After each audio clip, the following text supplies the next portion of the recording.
Ariane Bougain, a senior lecturer in French and politics with the University of Northumbria, joins us now from Newcastle. We have seen large-scale protests in France before, the labor law protests of 2016 and 17. So what is different about these? Well, the main difference is that the protests you've mentioned were classic protests, as in organized by the trade unions.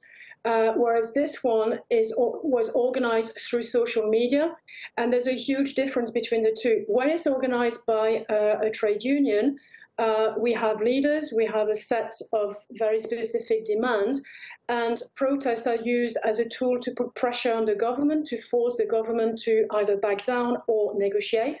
And the government knows who to talk to, whereas this one is totally different because there are no leaders. Even the 8 delegates that have been somehow appointed are not recognized by the rank and file. There's a long list of claims, and the government has no one really to talk to. So that's the main difference. It's far more difficult to deal with a movement that is not organized by either trade unions or political parties. So that's the difference. So given that, how coherent then are the aims and values of these protesters?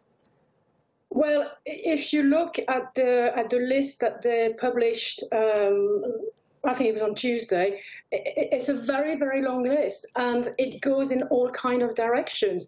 They both want to decrease taxes. Decrease taxes on the one hand. They also want Macron to resign. They want the upper house to no longer exist. It's really a multifaceted list of demands and you can recognize some demands from the right, some from the left.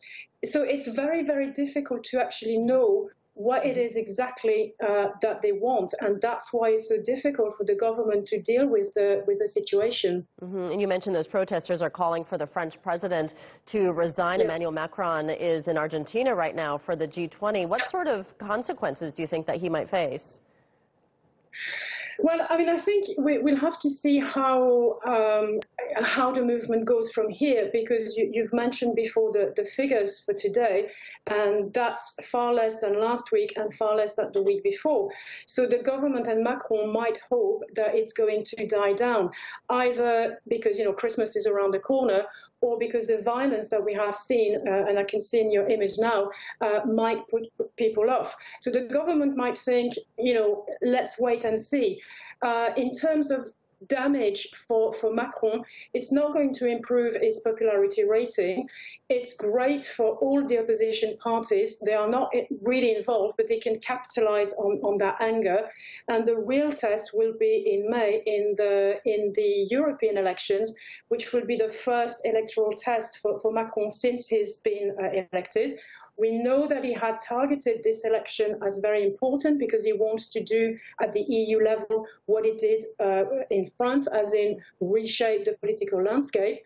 But as it stands, it's more likely that he's going to experience his first defeat.